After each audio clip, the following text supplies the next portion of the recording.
Hello. Hi, everyone. Good morning, and welcome back to the second day of the 2021 Pre-Hurricane Conference.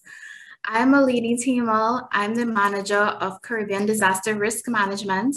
And on behalf of the entire team, we would like to thank you all for participating yesterday. And we know today will be just as enlightening with lots of participation based on the sessions we had today, especially as today is June 24th, where we commemorate and remember the genesis of this movement, the Battle of Solferino. Many national societies celebrate this day as the Day of the Lifeguard. So fun fact before we start, and also some quick reminders that everyone can select the interpretation channel below your screen to select English, Spanish, or French as you choose, and as well as everyone can access the chat and question and answer functions. So if you would like to pose questions to our panelists today and speakers, you are free to. We will be monitoring these sessions to provide feedback. So without further ado, it is my pleasure to introduce Marion Andreve, Partnerships and Resource Development in Emergencies Manager at the IFRC Americas, who will be leading us through our first session this morning entitled Sharing the Experience of Partner National Societies and Their Respective Governments. Marion joined the IFRC Americas Regional Office in January 2017, and her main area for focus is raising funds and establishing partnerships for emergency appeals launched in the Americas. Thank you very much, Marion, for being with us this morning, and we really hope to learn more from this topic. Thank you very much, Arlene, for this introduction. And good morning, everyone, and welcome to this session where you will have the unique opportunity to hear from the experience of three of our partner national societies and their governments.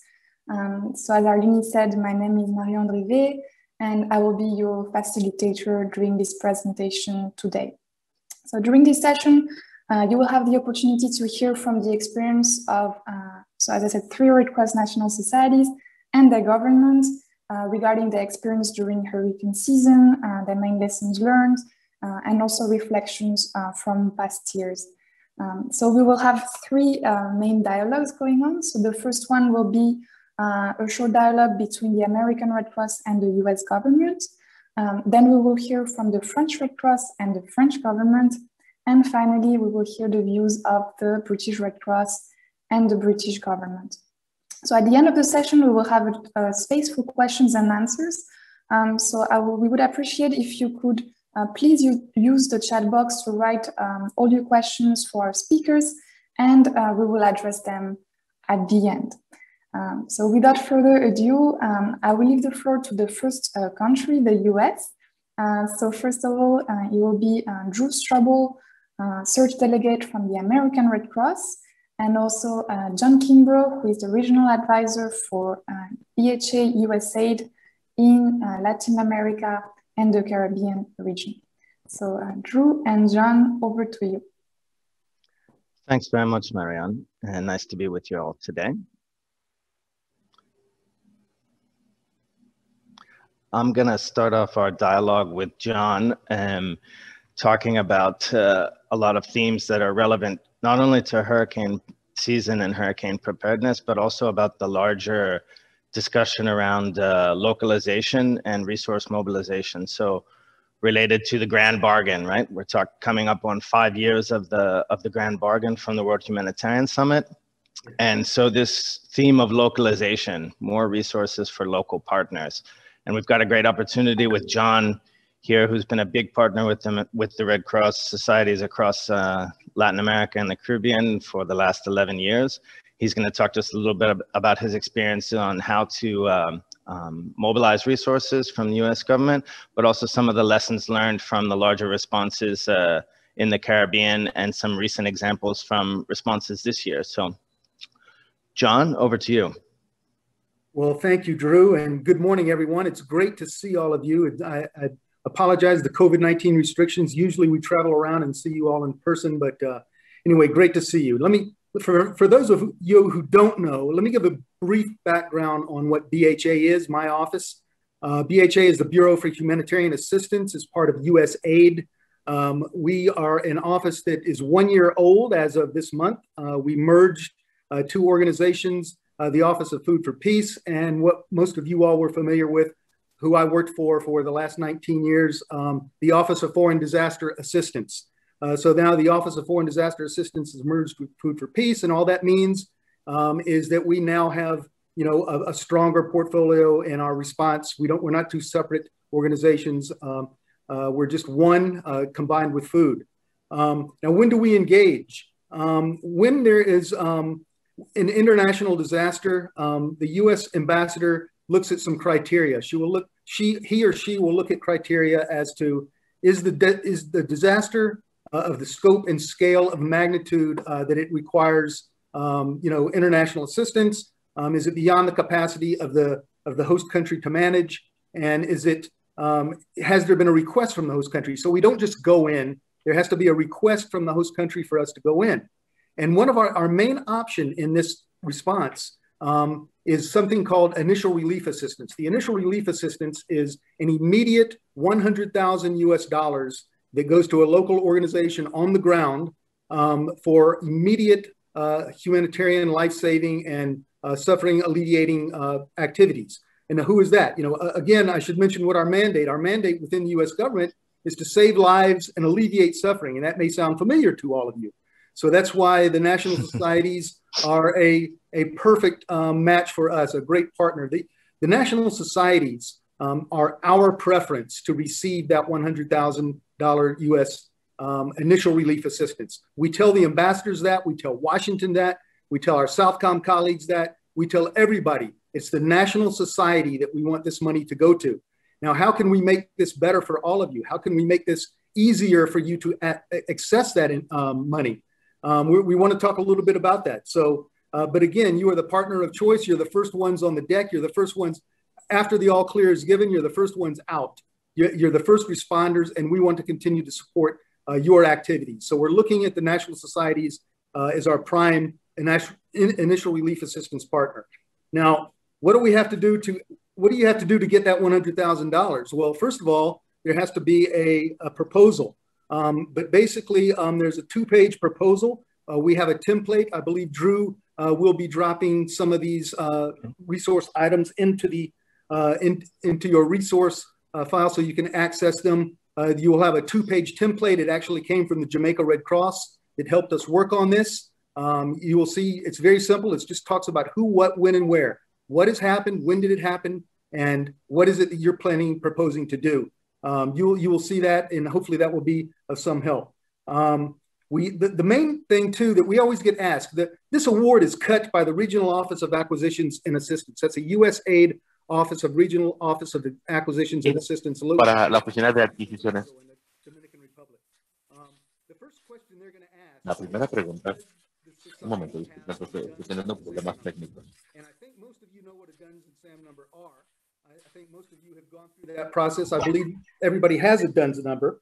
But the SAM number, the SAM registration is the most challenging part because once you have a DUNS number, you basically have it for life. There could be issues with that. There could be some challenges with that, but primarily the DUNS is not a problem. It's revalidating the SAM, the System for Award Management number. And that is not a USAID requirement. That is a US government requirement. So it's something, if you want to receive, anybody in the world wants to receive US government funds, they have to have a DUNS and SAM number. So I know it's tedious, but we want to talk about that process when the skies are blue, as you all say, the blue skies versus the gray skies. We want to talk about that in peacetime because battle, and we have an example of that right now with Guyana. We're potentially looking at some support to the Guyana Red Cross, and they do have a DUNS number, but the SAM number had not been revalidated. And now in the heat of battle, when everybody is out on the front lines distributing relief supplies, et cetera, is not the time to get involved with US government paperwork. The time to do that now is in peacetime, in the blue sky scenario. So again, Drew has dropped some documents that will help you with that process. I think you all know Audrey Mullins. Audrey Mullins is still working for us, doing a tremendous job in Jamaica. And Audrey is willing to work with any of you in working on this process, DUNS and SAM number. So Audrey's resource, her contact is included in what Drew has dropped in as well. Incluido en lo que Drew. Reach out to for that. I think once there are lots of questions, we learned with St. Vincent. Okay, St. Vincent Red Cross had a DUNS and SAM number. That was not a problem, but they weren't fully aware of what the process entailed about how do they get money up front, how do they get an advance, how do they get reimbursed for things. So what we have now, the Regional Office of Acquisitions and Assistance will schedule a post-award. They will cut the award. They will do that quickly, and then they'll have a call with you all. They will have a call with the national societies to go over the process for how do you file for, how do you get money? How do you get the money up front? How, if you needed some money up front, you could get a percentage of that, maybe 30%, and those type of things. But that is basically their role, and they will have a call. They will set up a call. We will all discuss that. And I think that was very helpful with the St. Vincent and Grenadines Red Cross. I think they learned a lot from that. They're wonderful folks at USAID in Santo Domingo that help us with this, and they are willing to help. And I believe their contact, Yvette Collado, is also listed with Audrey as a contact to assist with this. So we just want to make sure you all have what you need in order to get our money. And I'm sorry about the bureaucracy. I know it's tedious at times, but we all have it. We all have to deal with it. And if you have any questions, of course, that cannot be answered by those documents or by Audrey or Yvette, reach out to me, and we'll try to find somebody who can answer these questions. But we want to do these things in peacetime, in blue sky scenario. So I think with that, I don't know how we are on time. I think we're good on time, John. Maybe you can talk to us a little bit about maybe some of the lessons learned that you've got from the recent responses, specifically with St. Vincent and Grenadines, and maybe just one other point before back to you, John. So all of these resources, I know we're talking about acronyms that maybe not clear, DUNS and SAMs. We'll put all of those resource documents into the resource section that's in the pre-hurricane conference, so everyone can see those. And any further questions, I'm available and John's available. But John, you have lots of experience working in the Eastern Caribbean in the last 11 years. What other kind of lessons learned have you guys reflected on as a donor, especially with the recent responses over? Well, one thing that's very significant is the support that the Federation provides to the national societies. You know, we fund the Federation in peacetime through our disaster risk reduction programming. We fund the Federation to assist with their capacity building initiatives for the societies. And the fact that the Federation can come in so quickly in a response to back up the national society. You know, what more perfect example could we have than Hurricane Maria in Dominica in 2017 when there was no national society? I mean, the hurricane basically took them out of the picture, and the Federation quickly came in supporting. We learned then that the Federation was a key, valuable response partner for USAID, that we will always be looking at the Federation to support the national societies, because $100,000 can go so far, but we also do not want to exceed the capacity of the national society. We don't want to put a lot of pressure on them to spend money. We appreciate the fact that the Federation can come in and support that, either, you know, first with the DREF and then followed by an appeal is a huge. So if the event, you know, $100,000 is not all we put into every event, of course, but that's what starts the process. That's what triggers everything in Washington to get everything going. We start with that, and we want that money to go to the National Society. So the Federation has been tremendous in that support. There's other things. We also learned one big valuable lesson that we'll never forget. There was a lot of political pressure to do something in a particular country one time. I talked to the society. They said, well, we could probably do this, probably do that. And unfortunately, we basically talked them into doing something that they did not see the need for. And we learned a huge lesson for that. So we will always be talking to you. We will talk to the director generals. We'll talk to the presidents. We'll talk to folks at the National Society to get your take on the event, on the disaster. Do you feel it requires this? What is it you could do if you had this money, et cetera? We will discuss all of that with you all. We will be discussing that with you all and with your respective national disaster offices. And then we'll be making a determination on how we program any future additional funds. But certainly, if you could use it and you feel you could use it, we want that $100,000 initial relief assistance to go to the National Society. Thanks, John. And I think this is just kind of just to summarize as well, these practical actions are what we should be looking at for hurricane preparedness for this year. As John says about preparing in the blue skies, now's the time to make sure that your DUNS and SAMS registrations are up to date and that you're able to, we're not, in the words that OFTA uses or BHA uses, is exchanging business cards in the heat of a disaster, right? This kind of preparatory work is what we should be doing now every year, actually between January and May. And for the Atlantic hurricane season, we should be doing these kind of practical preparedness measures so that we're ready when the time comes. So I think with that, I don't know, John, do you have any other comments? Or are we good on time, Marion? Do you have anything else? No, just to say again, thank you for all the excellent work you all do. Again, we have the same mandate: save lives and alleviate human suffering. So we were made for each other. So we very much appreciate everything you all do day in and day out. And God bless you all. And from my side, thanks very much as well. BHA has been a big partner for American Red Cross and for multiple national societies in the Federation, and will continue to be so. And we look forward to continue working with them and also being better prepared for this hurricane season. Thanks, and back to you, Marion.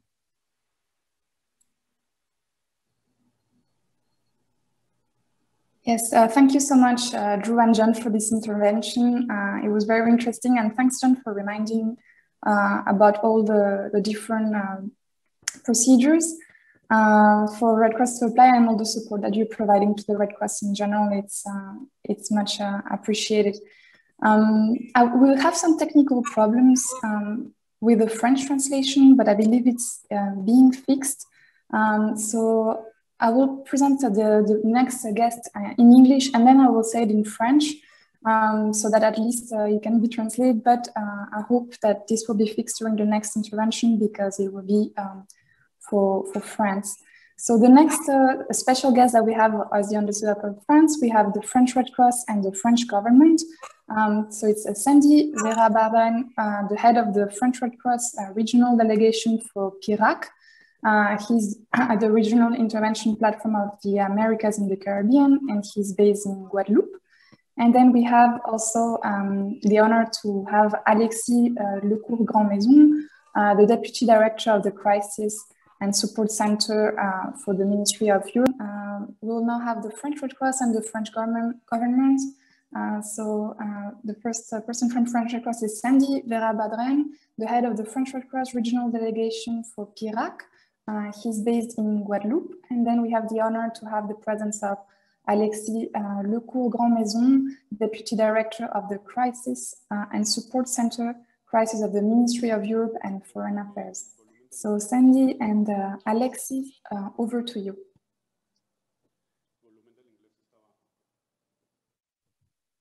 Merci Marion.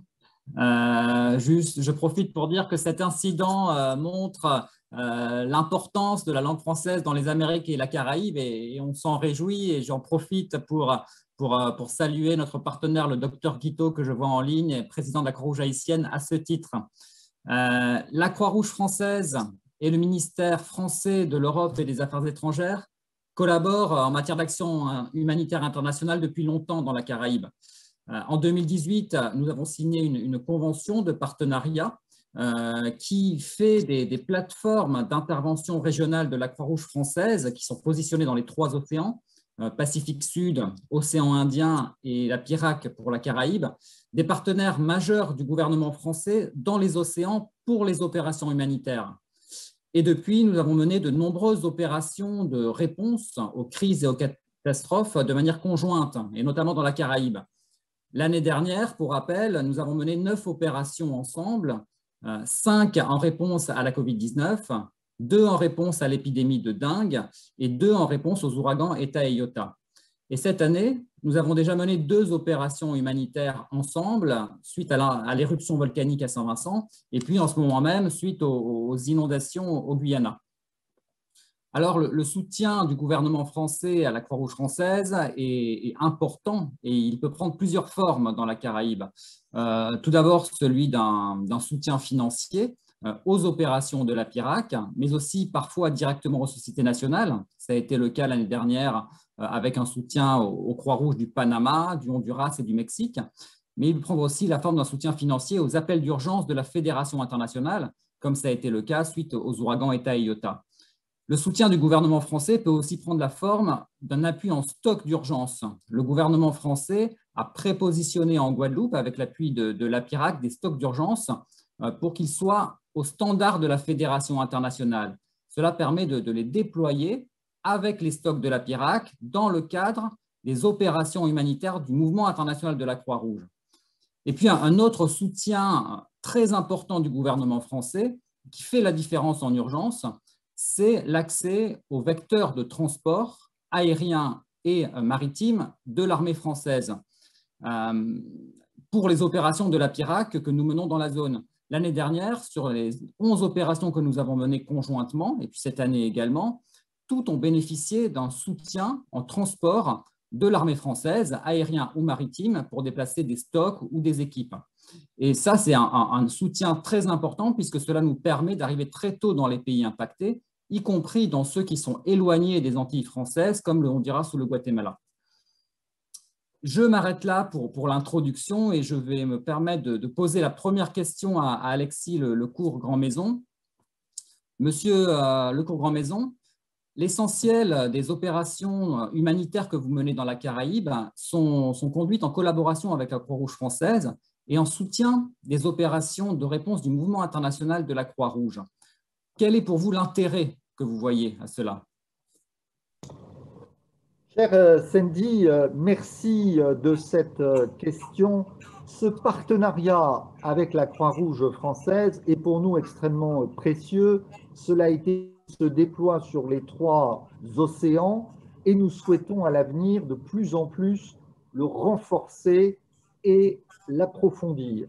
Alors, une valeur ajoutée dans ce partenariat dans plusieurs domaines clés pour nous, c'est d'abord, je dirais, la capacité d'évaluation des besoins de la Croix-Rouge au plus près des populations et très complémentaire de ce que peut faire notre propre réseau diplomatique, nos ambassades, en lien avec les autorités. Ça nous permet de recouper l'information, de vérifier la nature des besoins et la meilleure manière d'y répondre.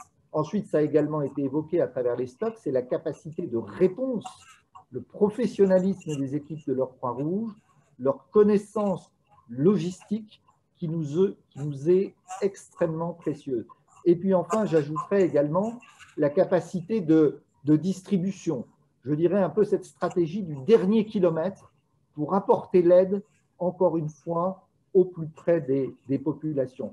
Donc en somme, ce que nous offre la Croix-Rouge, c'est une garantie de professionnalisme, de réactivité, mais aussi d'indépendance et de redevabilité. C'est extrêmement important dans une région comme celle des Caraïbes. Et c'est finalement l'enjeu est pour nous de combiner nos réseaux respectifs. Alors, j'évoquerai 2 ou 3 éléments de défi pour nous, vus de Paris. C'est d'abord l'articulation des calendriers et des processus de décision. Ils ne sont pas les mêmes. Ils ne sont pas les mêmes au Quai d'Orsay. Ils ne sont pas les mêmes au sein de la Croix-Rouge. Nous avons aussi notre échelon supérieur. Notre fédération, d'une certaine manière, c'est un peu l'Union européenne, passez-moi l'expression. Ne pas oublier que beaucoup des opérations très concrètes que nous menons dépendent de l'activation du mécanisme de protection civile de l'Union, le MPCU. Et le MPCU, qu'est-ce qu'il offre? Il offre une prise en charge de 75% des frais de transport. C'est un paramètre financier extrêmement important dans la réalisation de ces opérations. Et c'est une gymnastique, presque une mécanique diplomatique qui est assez complexe, qui doit être réalisée dans un temps très court. C'est enfin, ça a été également évoqué, la mobilisation de moyens militaires. Donc chez nous, ici, au ministère des Affaires étrangères, une coordination très étroite avec le ministère des Armées. Et puis c'est enfin, je le mentionne, c'est prosaïque, mais c'est très concret, c'est le décalage horaire. Pas oublier qu'il y a un important décalage horaire qui implique une disponibilité des équipes de la Croix-Rouge dans les Caraïbes, de celle du centre de crise, pratiquement H24, permanente, pour gérer ces opérations en temps réel. Merci Alexis de votre réponse. Effectivement, comme vous le disiez, c'est des contraintes qu'on arrive à surmonter ensemble par la préparation et par ce jeu à trois, Croix-Rouge, gouvernement français et Union européenne. C'est pourquoi nous maintenons également dans la région et au niveau de Bruxelles des relations très fortes, et également à Panama avec le bureau de ECHO notamment. Je me permets une deuxième question. Au-delà de la réponse d'urgence dont on vient de parler, nous sommes aussi engagés ensemble, vous le savez, vous en avez un peu parlé, dans un processus partenarial de préparation approfondie aux crises et aux catastrophes dans la Caraïbe. Comment le voyez-vous? Comment le décririez-vous?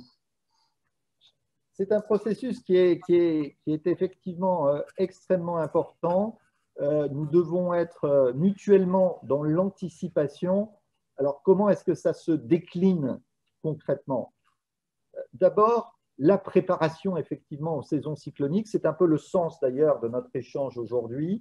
Nous venons de tenir la semaine dernière une session approfondie qui a réuni nos équipes respectives pour bien caler les processus de prise de décision, vérifier que nous serons en capacité de nous coordonner efficacement. Le deuxième volet qui est essentiel pour nous, c'est celui de la formation qui est apportée avec l'appui financier notamment de l'AFD à travers le projet Ready Together. Et enfin, cette dimension qui est essentielle, qui est la complémentarité des stocks. Ça a été évoqué, nous avons nous-mêmes, dernièrement, il y a 2 ans, c'est un élément nouveau, c'est un peu de notre point de vue un game changer, installer un stock en Guadeloupe. Nous avons veillé à ce qu'il soit complémentaire des stocks de la Croix-Rouge pour qu'ils puissent être opérés en même temps, de manière complémentaire. Nous sommes engagés dans un processus similaire d'ailleurs dans le Pacifique Sud avec des stocks qui ont été également mis en place à Nouméa et à Papeete. Et ça, c'est un élément clé pour faire une opération conjointe qui soit efficace, comme celle qui a été menée dernièrement à l'occasion des cyclones Eta et Iota, qui était la première utilisation de ce stock du centre de crise français qui a été prépositionné. Donc, quelques mois après son installation, il a été activé et ceci a été réédité à l'occasion de l'explosion du volcan La Soufrière à Saint-Vincent et Grenadines, où nous avons fait également une opération conjointe. Nous voulons aller plus loin dans ce domaine en renforçant encore nos stocks et en diversifiant nos moyens d'intervention pour également recourir, lorsque les moyens militaires ne sont pas disponibles, à des moyens civils d'une manière ou d'une autre. Merci beaucoup Alexis Lecor-Grand-Maison de cette contribution et puis surtout de votre engagement régulier, fréquent dans la zone Amérique-Caraïbe. Marion, je te rends la parole. Bien évidemment, tous deux, nous restons disponibles pour un échange suite en fin de session.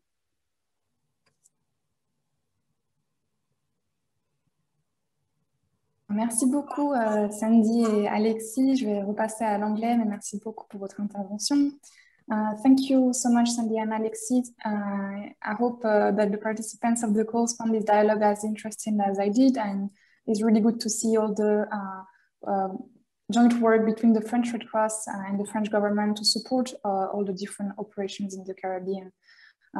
I would also like to remind the audience that if you have questions for our panelists, please write them in the chat box and we will make sure to answer them at the end of the session. I already saw one question in the chat, but please feel free to add more. And now we'll pass the microphone to our special panelist from the UK. I have the honor of introducing the British Red Cross and the British government. So first of all, we have Kevin Studs, the country manager of the overseas branches at British Red Cross, and also Elliot Haynes, and the head of disaster management of the Overseas Territories Directorate at FCDO. So Kevin and Elliot, over to you, and thank you for being here.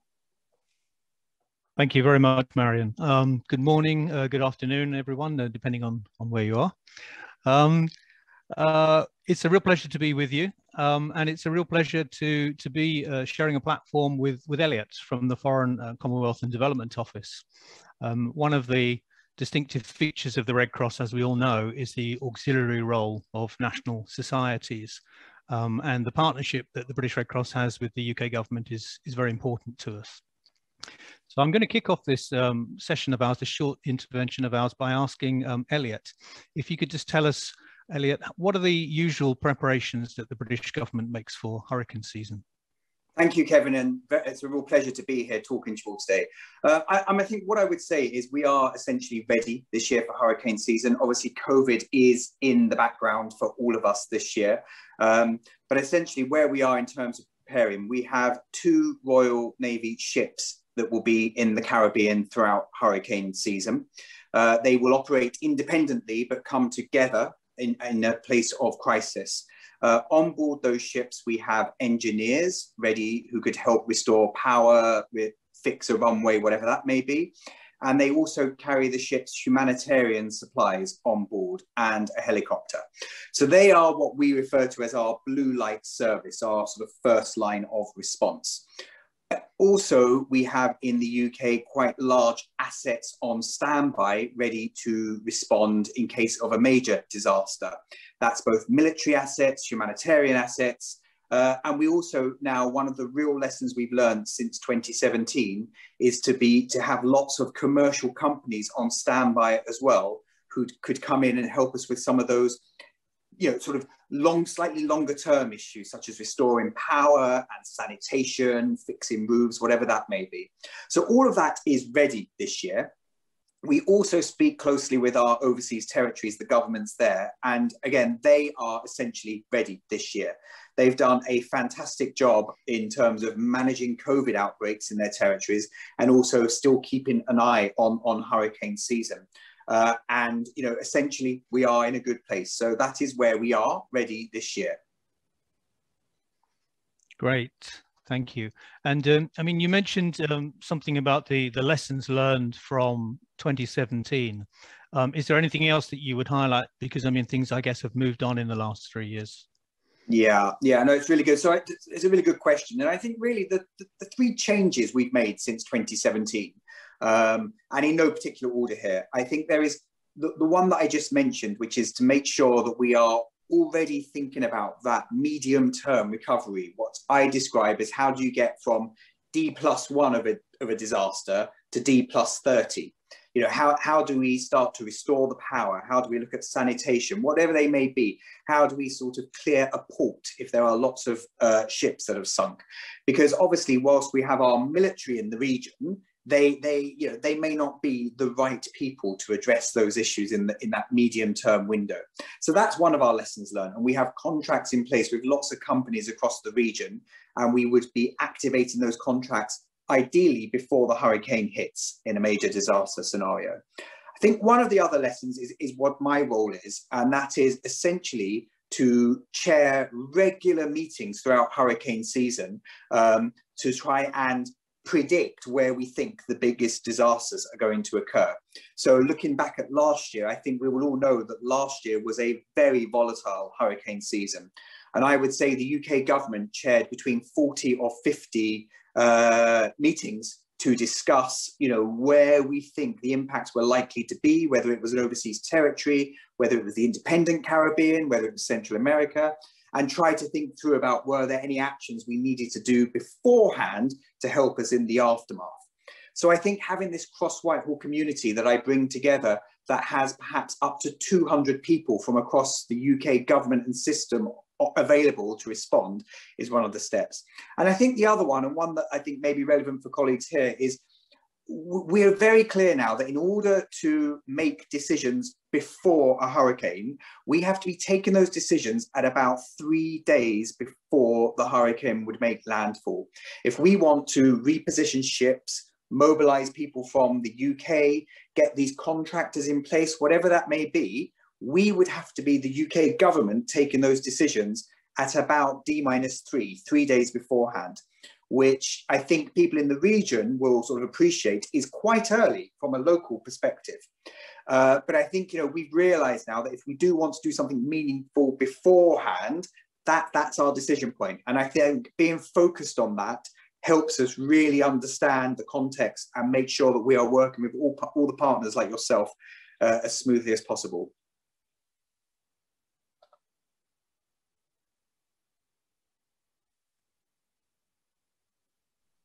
Have we lost Kevin? I'm not sure if he's still on the line.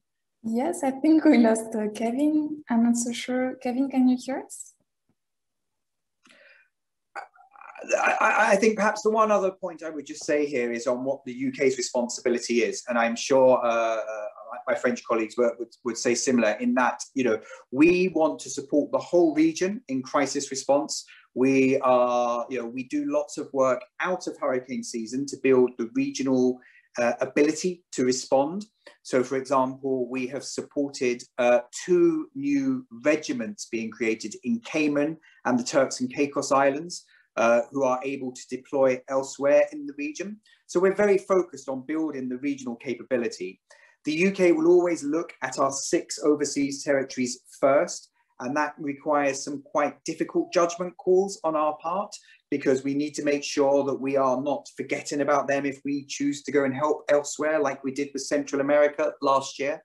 But please don't, I don't want people to assume that means we wouldn't support elsewhere. It's just, you know, we are responsible to the overseas territories and have to make sure that they are being, you know, they are our first concern. But obviously the UK has very close ties with the whole of the Caribbean region through the British Commonwealth, and also, you know, take great interest in what happens in Central America. Thank you very much, Elliot, for this. And whilst Kevin is not here, but perhaps I can have a question for you. In the meantime, I was wondering if you can also have some information about how you think the hurricane response can be improved also in the midst of the current COVID crisis. I think it's also something that impacted us a lot recently. Not so sure if you have views on this. It would be good to hear. Yeah, no, it's very interesting. And I think, you know, so this time a year ago, we were I think we were all very concerned about the COVID impact. But I do think if I can be sort of honest, I think, you know, we're in a slightly more mature position this year. A year ago, there was a shortage of protective equipment in the region. There was no vaccination in sight. There were no flights into the region. And I think that made it, it was a very complicated process to prepare. This year, we are in a better position in the sense of the vaccine exists, there is equipment. I know that a lot of places in the region, and we have in the overseas territories, built really good medical facilities over the past 12 months. So overall, we are in a slightly better position. I think the main requirement for us individually, the UK, and I think all of us collectively, is to talk as much as possible. And in particular, talk to the host governments of the countries in the region. Because I think understandably, if we ask them today, you have 2 weeks of quarantine in place, what will you do in the event of a crisis? It's difficult for countries to say at this stage, yes, we will forget all of that in a crisis. It's very difficult, and I understand that. It's the same for the UK, it's the same for all countries around the world. But I think our lessons from last year, where we looked at 2 or 3 scenarios, particularly Bermuda was one, where we thought something serious might happen, was that we need to have that really good dialogue and talk to them and be very clear on what our offer is. So this year we will be able to say that the majority of people we would deploy would be vaccinated. We are not, but we're being very clear that we will not give a 100% guarantee. So it's just to have that dialogue with countries now. So I think just to keep talking amongst ourselves, and also in terms of if we need to transit locations. So talking, to example, to the US, because so many flights are dependent on flying in through Florida.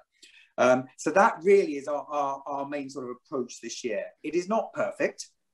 We would all like to have it all mapped out and know exactly how we will approach COVID this year.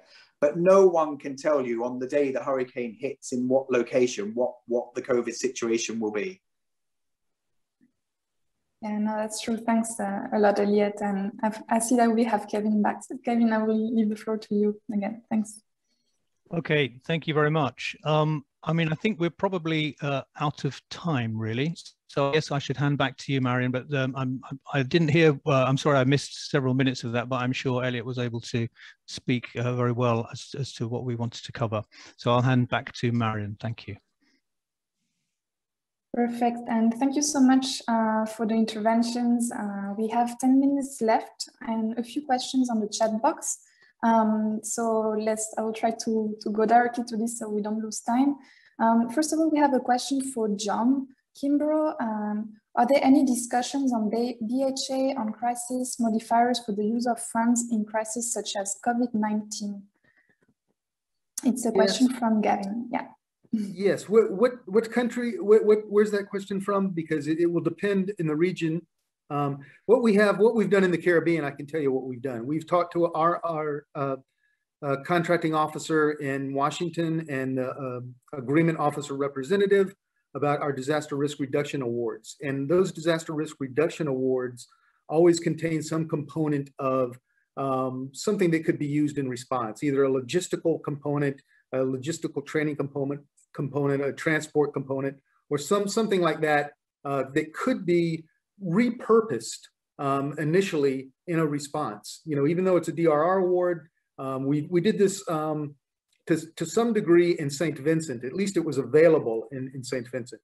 Recently, I've discussed with Ariel about the possibility of doing that in Guyana. It's not needed at this point. We don't need to do that at this point, but looking at one of the awards we have that's still active, that we could repurpose some of those funds for response. So it will depend on the award and the country and the situation.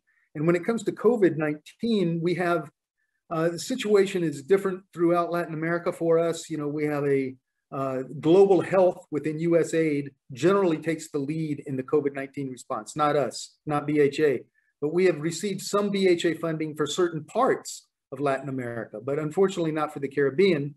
So it will depend on the country, the award, what's in it, and something might be able to be done, but it's country dependent, et cetera, and award dependent.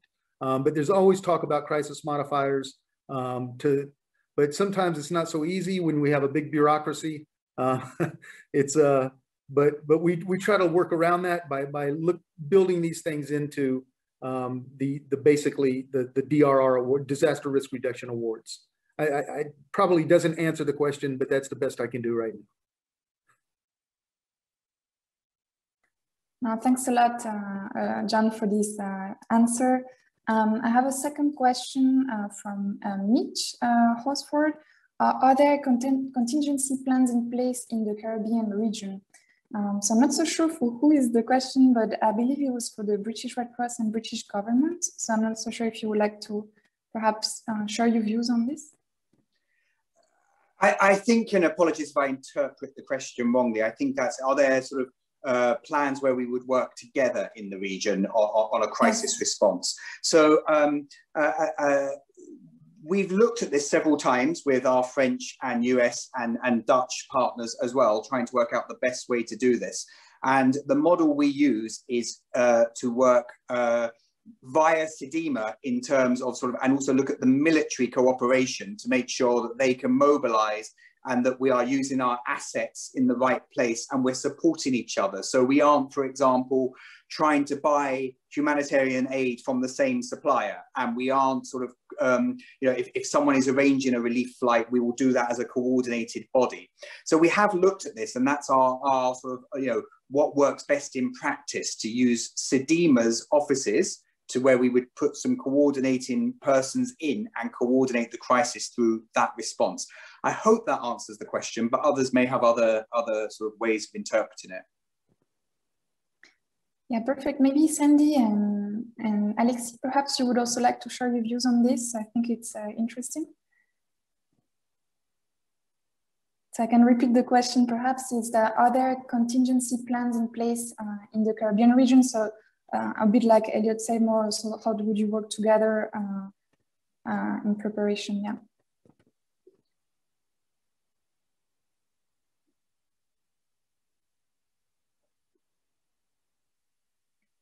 Simplement, peut-être donner quelques indications là-dessus. Il n'y a, à ma connaissance, et je parle sous le contrôle de notre collègue britannique, il n'y a pas de mécanisme complètement intégré de gestion des catastrophes naturelles dans cette zone, mais il y a des coopérations qui se développent sur une base ad hoc.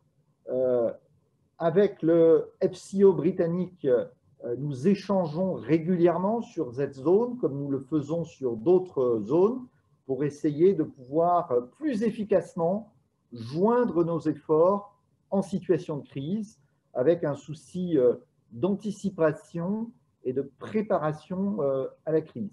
Mais à ma connaissance, il n'y a pas un mécanisme entièrement intégré qui associerait en amont l'ensemble des pays et des structures de la zone pour réagir. Ça, c'est peut-être un objectif qu'on pourrait collectivement se fixer pour l'avenir. Thank you so much, Alexis, for your answer. And we have a last question from Nelson Ali. Good morning, everyone. I have a question. What mechanism do you have to deal with disasters in which there is no declaration of emergency by the local government? I don't know, again, for who the question is, but perhaps, I don't know, John, perhaps would you be interested in sharing your views? I don't know if USAID can support other countries when there's no declaration of emergency by the government. So what are the mechanisms to deal with international support in those cases? Yes, absolutely. No, we certainly understand the situation, the economic situation, et cetera, with declaring a disaster, particularly in the Caribbean. A U.S. government disaster declaration does not depend upon the country declaring a disaster. So we could actually declare a U.S. government internal disaster declaration. That is when those criteria have been met, that the event is beyond the capacity of the host nation to manage alone. And that the country has asked for assistance. We can certainly do that without a formal declaration of disaster from the host country. And in another particular case with the Red Cross, I really didn't want to go into this now for a separate meeting, but we do have a mechanism where even if we do not have an internal U.S. government disaster declaration, say that does not exist, the criteria have not been met, the country has not formally asked for assistance, et cetera, we still have a means through our regional disaster assistance program that we could provide small amounts of funding. And again, we prefer to give that small amount to the National Society of the Red Cross. Now that's a different process. It's a different procedure, different paperwork. We're going through that right now with Guyana and with Suriname, attempting to do this, but it's a smaller amount of money, does not require disaster declaration, but it goes a long way in showing, in meeting unmet humanitarian needs. So that mechanism is there. We can discuss that more later. Thanks. Thank you so much, John, for your answer. I think the questions were very interesting and all the interventions as well. We just have 2 minutes left and then we will have to close the session. So I think we can close from here and we answered all the questions. I really would like to seize this opportunity to thank all our panelists for their presence, for sharing their insights, their challenges, their lessons learned, but also for their support and to the overall Red Cross movement during hurricane season over the years. This cannot be done without your partnership. So really, thank you for everything that you're doing for the Red Cross. Again, also thank you for your time. And we hope to continue the discussion over other channels soon. So thank you and have a good day.